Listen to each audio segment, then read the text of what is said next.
মানুষ জনগণ চাইছে যে ভারতবর্ষে কংগ্রেসকে দরকার, কারণ বিজেপি একটা সাম্প্রদায়িক দল। তিনি হিন্দু মুসলিম এই রকম একটা তিনি আওয়াজ তুলছেন এবং হিন্দুত্ববাদী একটা তুলনামূলক করছে। তারপরে তিনি আরও বলেছেন, যদি আবার আমি ক্ষমতায় আসি মুসলিম সম্প্রদায়ের ওপর একটা বিশাল কিছু দুর্ঘটনা ঘটাতে পারে, এটা আশঙ্কা আমরা আছি। এবং ভারতবর্ষের এটাই তার মানচিত্র এবং বৈচিত্র্য। তিনি গণতন্ত্রকে হত্যাও করতে পারে, এরকম তার একটা পরিকল্পনা মাফিক আছে। জঙ্গিপুর লোকসভা কেন্দ্রে 7টি বিধানসভার প্রতিটি জায়গায় আপনাদের এজেন্ট রয়েছে?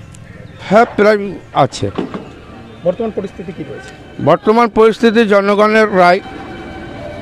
যে শাসক দল এখানকার পশ্চিমবাংলায় তৃণমূল আছে, তাকে আমরা ভোট না দিয়ে ডাইরেক্ট আমরা মুর্তুজা হোসেনকে